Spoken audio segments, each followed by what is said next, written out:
Welcome to the Caregiven podcast. I'm Inga. And I'm Julie. And long story short, we have Caregiven. We are two momtrepreneurs who have built an in-home care business from the ground up, guided every step of the way by God's care and fueled by agape love. Almost 14 years later, we felt called to create this podcast as a resource for families with caregiving needs.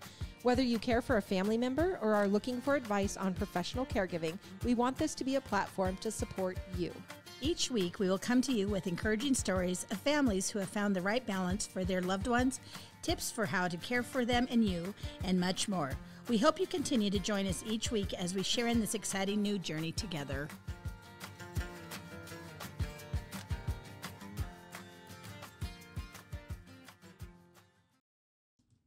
Hello, Sunshines, and hello, Julie. How the heck are you? I'm good. Good. How excited are you that we have a couple guests with us today? Yes, I love our guest today. Yes. And do you want to introduce them and tell us a little bit about why they're here? Oh my goodness. It's been a big week for all of us. We have Dave and Jessica Kostecki from the Bitterroot Valley with us, and they have been here. Jessica has been here for the whole first half of the week as we just dump out our brains to her and tell her how to run an EPAGA home care. I know. It's been a lot of fun. I know for me, it's been a lot of fun. I guess, Jessica, we'd love for you to weigh in. Have you enjoyed your time with us so far? And you can be honest. As long as it's good. We only accept the good stuff. No, it's been fantastic, guys. It's been a great learning experience. It's been a ton of fun, and I'm excited about the future. Yeah. And we have good breakfasts. Yes. This morning we had Chick-fil-A. Which they don't have in your neck of the woods. No. So people actually come from all over in Montana to come to Kalispell to have Chick-fil-A. They'll just get a hankering and drive up from Bozeman. Yeah. Maybe not as much with the gas prices now, but yeah, I think the one thing that I do love about Jessica is she hasn't run off yet. I know. And we've dumped a lot of information on her, and we're so glad that Dave was able to join us today. That's why you didn't ask me up until recently. Yeah, we're like, you can come and be pretty on the podcast, and we'll leave the thinky stuff to Jesse. No, it's been a great week so far, and we're so excited to have you guys here on the podcast with us. We'll get into it a little bit deeper as we get further into the program and talk to you about kind of how we met. We were actually talking about that last night, and I don't know that we 100% have pinpointed where and when and how it all happened, but I know it did, and it's been wonderful. No. So yeah, we'll talk to you guys a little bit more about that. Generally, when we get started with the podcast, we do open with a verse of the week. And this week, Julie selected for us Proverbs 3:6. And the verse says, "Acknowledge him in all your ways, and he will make your paths straight." I chose that one because of having you guys here this week, as that honestly, as a Christian-based business, with that belief and just putting all of our trust into him that this was where you're supposed to be. They put us together for a reason, that with that, we're all going to be on that straight path that he guides us on. Yeah. And I thought about that too when I read the verse, and, because we always kind of break down and think about what does it mean to us. And so this has been a little bit of a process, right? We've been working on this for probably more than a year, but not less than 2. But just never, ever giving up faith or hope, and just knowing that it was the right thing. And so for the timing to come together and have you guys here going through training, getting ready to open that location in Missoula, we're just so thrilled. Yeah. So excited to expand the EPAGA family. If you have a verse or something that you'd like us to share, please send it to us. You can do that at thecaregivenpodcast@gmail.com. We like for people to submit verses to us, and then we sort through them and try to pick something that's relevant to the topic that we're speaking about that day. And Julie's done a fantastic job of sorting through and always comes up with a verse that just nails it for the topic that we're on. We'll move into our uplifting stories of the week. Julie, I'll start with you. And then mine is not necessarily a story, but just something that it's just weird how everything connects and you don't even understand how or why it does, but it does. So you go ahead with yours. Right. My story today is called The Pursuit of Happiness. There was once a group of 100 people attending a seminar on personal development. In the middle of their talk, the speaker stops and decides to run an impromptu group activity. He hands out a balloon to each attendee and tells them to write their name on it. The balloons are then collected and placed in an adjacent room. The speaker then instructs the 100 attendees to enter the room and within 5 short minutes find the balloon with their name on it. Pandemonium breaks loose as they charge in, pushing and colliding with each other as they desperately search for their name. The 5 minutes pass and nobody has succeeded. The speaker then tells each person to pick up any random balloon and give it to the person whose name is written on it. Within a few minutes, everyone has their balloon back. He then said, "What just happened with those balloons is exactly what happens in our search for happiness. We frantically look for it all around us, not knowing where it is. Yet our happiness lies in the happiness of others. By giving them their happiness, you get yours." That's awesome. Yeah. It's so funny because as you're reading that, I'm like, oh, what would my strategy be on that? You know what? I would pick it up. I would yell out the name, hand the balloon to that person. Oh, that's awesome. Yeah. It's true, though. Uh-huh. Very, very true. Yep. Well, what I selected today is actually called Candle Blower Outers. And it's interesting because, Julie, you have recently been listening to the book Atlas of the Heart. And you shared with me how much you've enjoyed it and that you thought it was something that I would really enjoy. So I don't know, a couple days ago, downloaded it on Audible so I can start listening to it. But anyway, this morning as I'm just scrolling on TikTok, starting my day, again, I love what comes up on my feed because it's always like inspirational, motivational, maybe my sheep friends, maybe I get to see some sheep going on. But anyway, so this Brene Brown, I believe I'm pronouncing it correctly, who wrote Atlas of the Heart. She also has, she makes TikToks and just does little excerpts, I guess, or little talks about things that she thinks are important. And this one, like I said, is called Candle Blower Outers. I am just going to read to you exactly what she said in this TikTok, and then I'm going to digest it and deconstruct it a little bit, I guess. So what she says is, one of the things we talk a lot about in our family with our kids, starting in probably 3rd or 4th grade when friendship stuff starts to get dicey, is candle blower outers. And this is a big lesson that we teach to our kids. We always say, you've got this flame, and this is your spirit, and this is your soul, and this is your light. And sometimes it will shine really, really bright. And you want to surround yourself with people who, when it's shining bright, think, wow, what a beautiful light. And you want to be the type of friend that when other people's lights, when they are shining, when your friend's light is shining, you say, man, that's a great light. And you want to have friends who protect your light. You don't want to surround yourself with candle blower outers. You want someone we want someone who has room in their life for our light because our light comes with us. And I just thought that really struck me because, we have known each other on a level outside of business, showing sheep in competition. And we've talked a lot about like the example that we want to be for other people. And I don't want to cry because I don't want to be emotional, but you guys have been that to our family, like tremendously, and not candle blower outers. You're the good ones. But I understand what a candle blower outer can do. And not just like in adults' lives and not just in 3rd or 4th graders, just everywhere. And so we've worked really hard in this business, in our personal lives, everywhere, to make sure that the people that are part of our lives, they're not the candle blower outers. So we want to protect that light and we want to protect other people's light. Yep. That's why. Anyway, it hit me this morning when I saw this one. Exactly right. And that's why you guys are now part of the EPAGA family, because you are those candles with us. And we know that you won't go out and be our candle blower outer.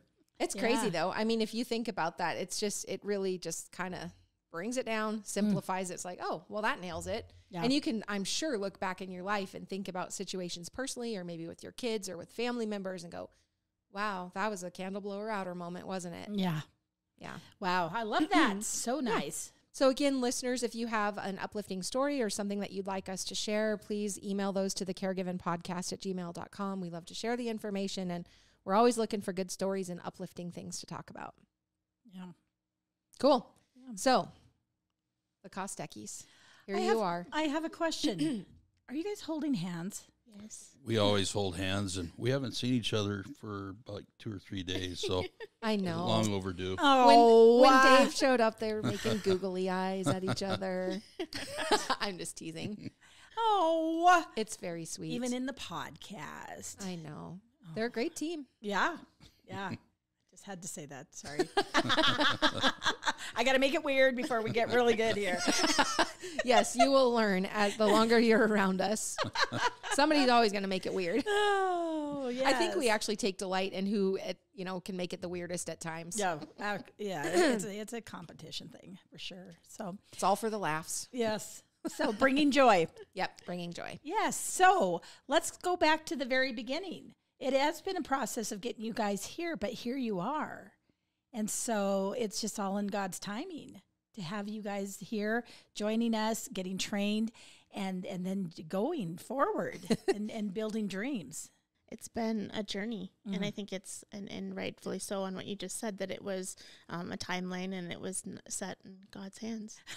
Just when you think you know what your timeline is, He's like, no, I'll tell you, you got a year before I'm going to let you guys get together. Well, it's really true when I think back about even when we first started having discussions about the possibility of you joining this team. And I guess for me, I wonder, what is it, or can you pinpoint when you decided what it was about this that you felt like, hey, I really want to be, or we really want to be a part of that? I remember the conversation pretty, like it was yesterday, in honesty. So I had recently lost my father and had to be in the system and be a part of things. And it was a matter of timing. And we were presented with the option of joining this EPAGA family. And Dave and I hadn't talked about it. We hadn't really talked one-on-one about it. And we basically sat down and were like, this is our calling. This is where we need to go. Mm-hmm. And we both were on the same page. And we were both talking about then, what steps it was going to take to move forward. But we were both in unison at the same time, decided that, whoa, this is our calling.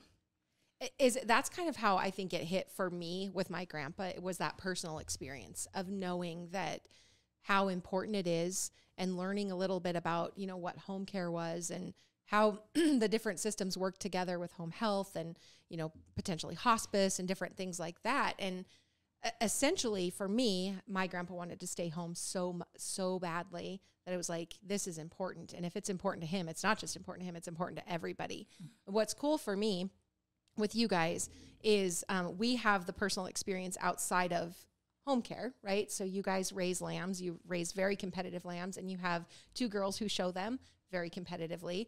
And we've had the opportunity as a family to watch you guys work as a unit. And it's very interesting to see when you decide on a goal and you say, this is what we want to do. We've just watched you for years go out and just nail those goals and work and work and work until you accomplish what you're trying to accomplish. So when we started talking about potentially working with you as a part of EPAGA, it was like, this is a no-brainer for us because we've seen the way that you operate as a unit and we know how important things are to you. And when they are important, you're just like, we are doing this. It's not an option to fail. So that to me has meant the world and given me all the confidence to know these people, they don't just talk about wanting to do something. If they say they're going to do it, they will deliver.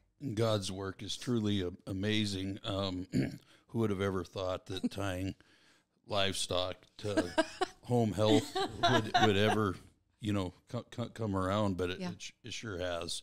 Yeah. So when we talked about it, when I was growing up, home health care was more of a necessity.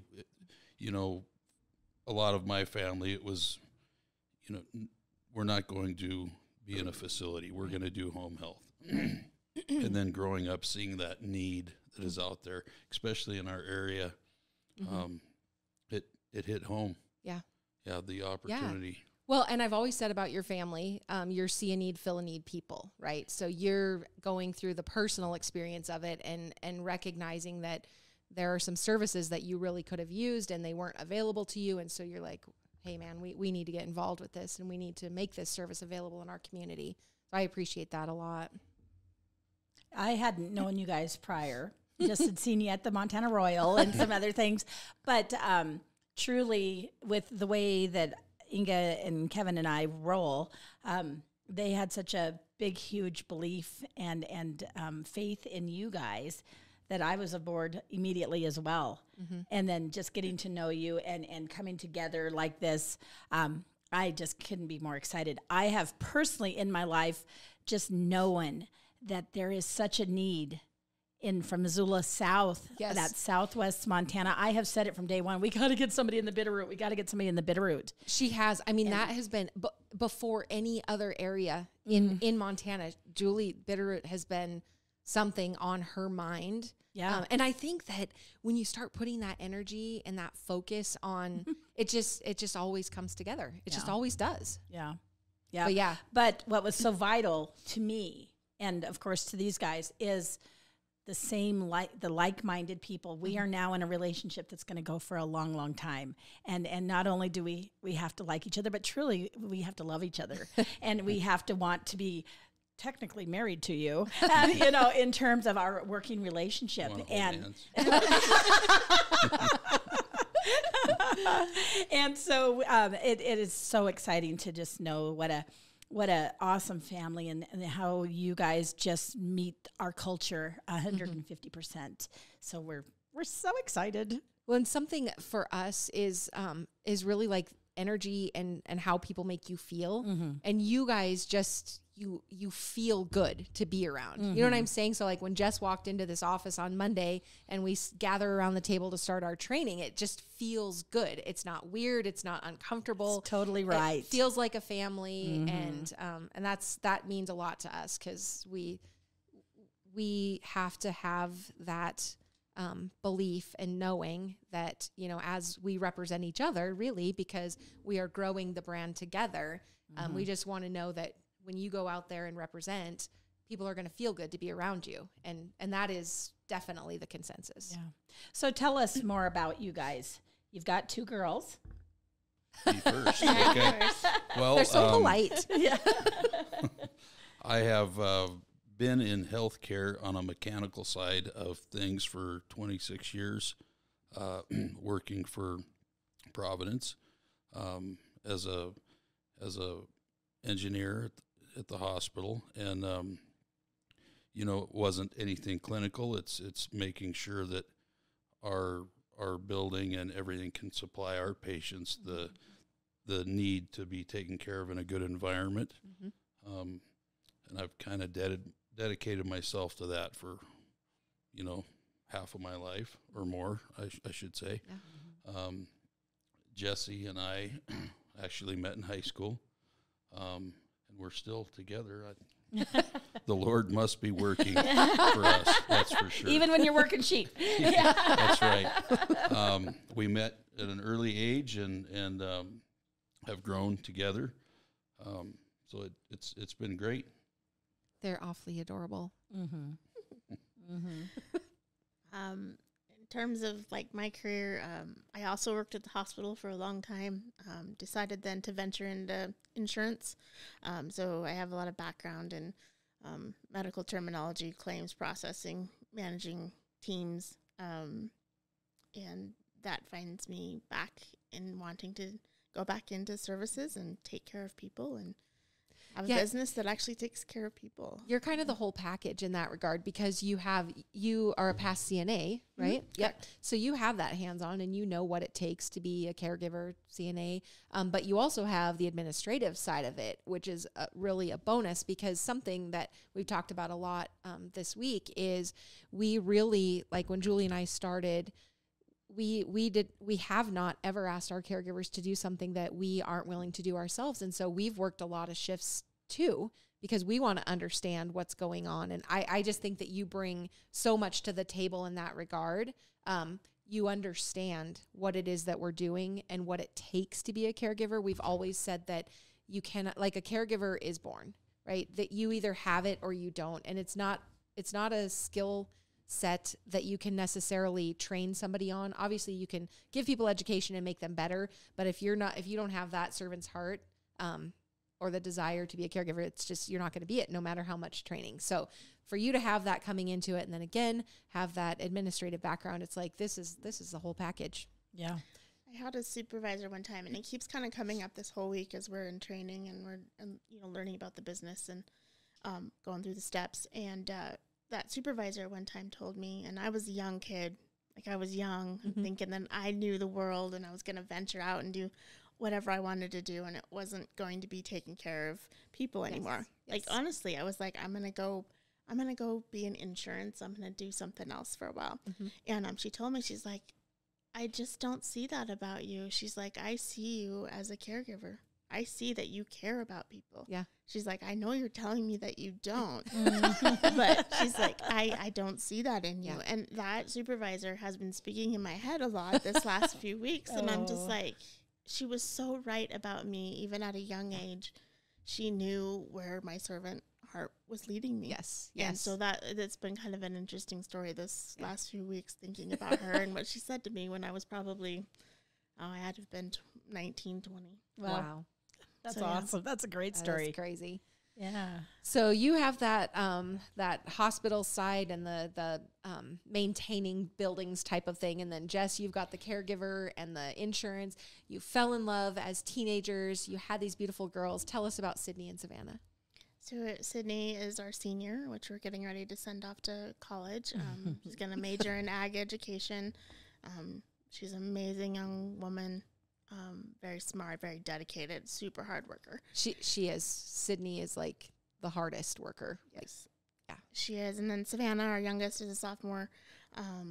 Very, very intelligent, brave individual. I admire her strength in so many ways and things that she's gone through in life, but then just her passion for her life. And so both of their futures are so super bright. We're so super proud of those girls. Yeah. It's just our light. I mean, It's been quite a joy for me and for Kevin watching them grow up, because obviously we met through sheep in some capacity.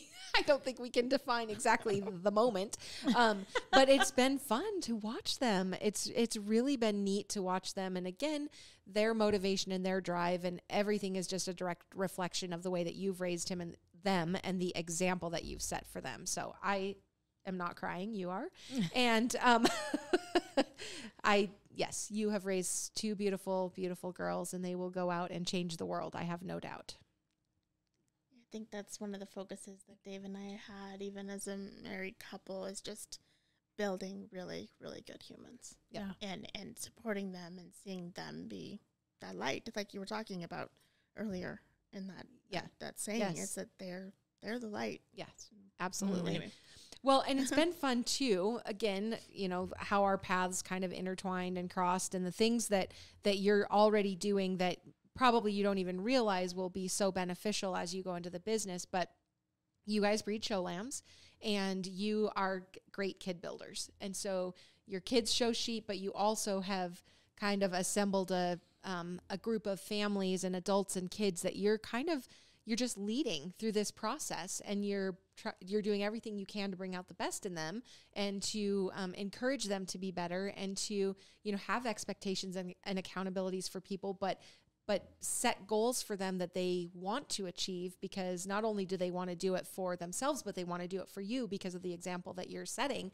And that's what will happen as you start bringing caregivers and employees into your business. You're going to set a great example for them, and they will want to perform for you. They're going to want to make you proud of them. And I see that as a very, very positive thing. Mm-hmm. Yeah. Being leaders is not everybody has that either, right? We know that. Yeah. Going back to the Bitterroot, there's not a bunch of these agencies down that area, is there? Correct. Yeah. There's a handful, if not less. Or the services are branched out of Missoula. Okay. Which makes the travel time, it's a big area. Mm-hmm. Yeah. You could probably have 10 agencies down there and still find a struggle for the need that's currently there. And obviously we're growing considerably as well. And so that need is just going to continue. Yeah. I was going to say it's quite the retirement area because it's just so beautiful. And a lot of people have moved in there, just like up here. But yeah, so the growth is, you guys, there is no cap on this. You'll take it as high as you want, which in our world, we've always said we're just going to take over the world, right?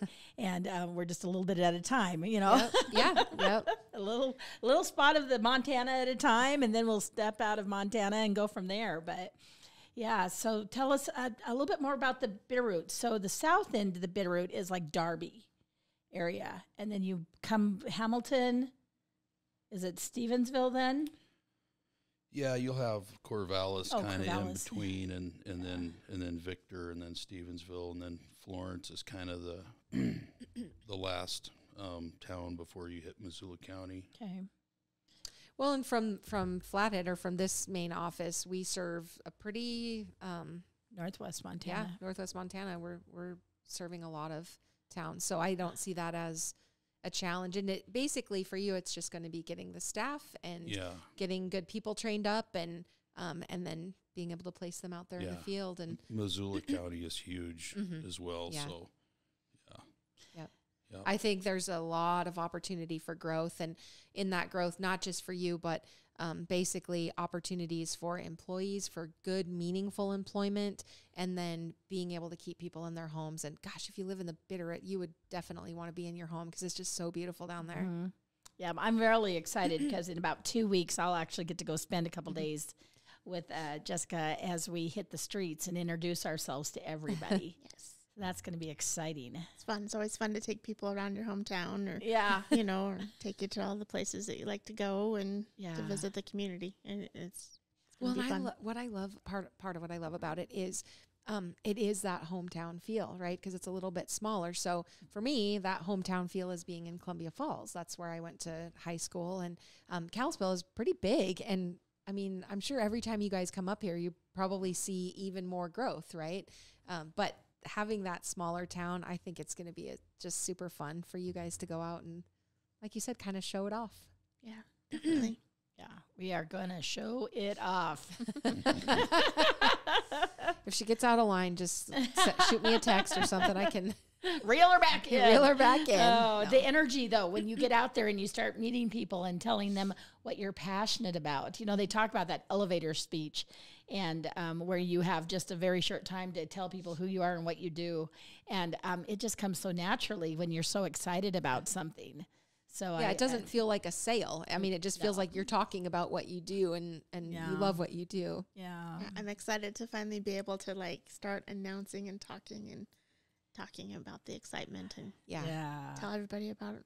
About it. Are you excited to become your own boss? Yes. It's interesting. Is it? I'm never the boss, so Yeah. I can't answer that question. Are you excited for Jess to become your boss? Yes. I mean, more on a professional level as well. It's really one of those things that that entrepreneur mind is different than working for the man, I guess is what they say. Right. And so it's a risk, but boy, we've already proved that in the rural areas it can really be a good thing. You're giving that meaningful employment. You're serving your community. It's just and we're just spreading that love just 120, 40 miles south of us. And then you guys take it from there. Yes. Yeah. And I think meaningful is the true key to that. Mm-hmm. Mm-hmm. Yeah. Well, I don't know if we've ever talked to you about, so Kevin and I used to have the motorcycle shop, and then he was running that as Julie and I got going here. And truly, he just one day was like, I want to do something more meaningful. And that's why he gravitated over and said, I want to be part of it, because I know what we are doing out of this business really, really, truly matters and makes a difference. And I want to be part of that. So I'm excited for that, because that's I feel like that's who you guys are. You're always wanting to serve. You're always wanting to help people make situations better. And you just have a personal family culture that fits just perfectly with what we're doing here in this business. So, yeah. Yep. Looking forward to the future because it is bright. It is. And we didn't scare you off after the training. We did determine that it's, you're always going to be learning every single day. So there'll still be a lot of questions. Yeah. But So it was fun, actually. Yesterday, we had a home visit that wasn't planned in the training, but we got you and I got to go do a home visit. Yes, that was very, very, very educational. It was great to get out into the field and to be a part of that experience, to meet the family, to meet the client, just to connect with them in that moment, to provide care, Yeah. to assess their home, their situation for safety. It was very meaningful. What was really struck me is when we got back, she goes, "Oh, that was fun." Yes. I was like, "Yay!" I will tell you that there's no better attitude adjuster than doing a home visit. Mm-hmm. So if I'm working on taxes or contracts or things like that, and you get kind of weighed down and bogged down on it, going out into the field and remembering why we do this, it's like it just lightens you up and it freshens you up, and I don't know, just improves everything greatly. Mm-hmm. I mean, I do love the calculator, but occasionally, Ew, you can have it. Ew. ew, gross. Yeah, home visits are fun. They are fun, and every single one is different.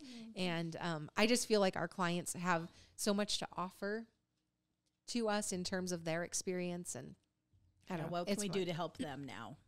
Mm-hmm. So we learn so much from them. Back to the story, or the question, the big question, the big story. Do you have anything else you'd like to share with us?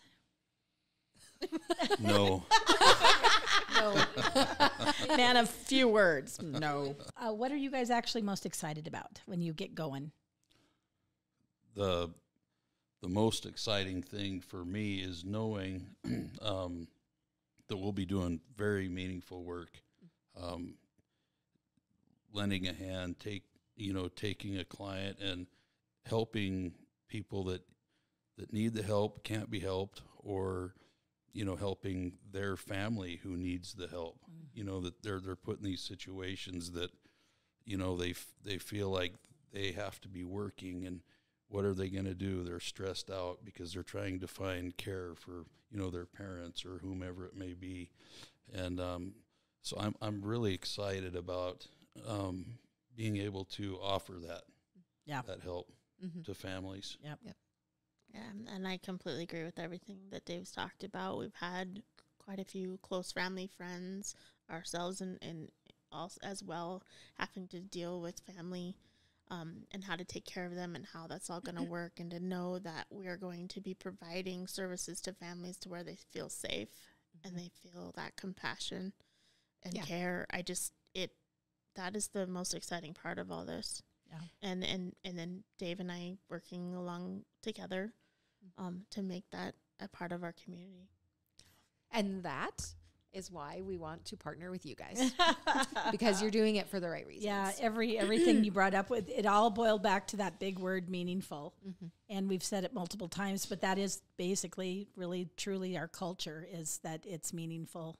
Yep. Provide care, bring joy. Yeah, I love it. Mm-hmm. Yep. Well, welcome to the family. Thank you. You survived the podcast.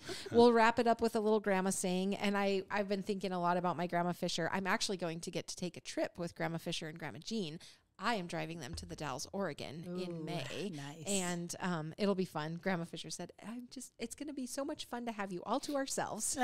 Oh man, I hope I behave. I don't know. Hope I don't revert. We're going to have to stop at the candy store along the way, the Mercantile. Cute. I'll try to hold it together. Anyway, so Grammy Fisher, she used to always tell me, honey, if you close your eyes, we're all the same on the inside. And I just thought that was really very, very solid, So good. We're all the same. Yep. For this day and age, that is just so good. For sure. Yeah. All right. Well, I guess that wraps it up. So listeners, if you have not yet subscribed, please go do that. You can do it on Spotify, Google Podcasts, Apple Podcasts. You can watch us on YouTube. I actually have quite a collection. This is, I think, we're in the 40s now. So yeah, we've got quite a collection of podcasts. Anyway, also please go and join our EPAGA Care and Share Facebook group. Please leave us a review. We need some more reviews to go along with our mothers saying how wonderful we are and that we're the top-rated podcast for senior care. Yes. Anyway, I guess that's it. So peace out, Girl Scouts. Yep. Have a super day.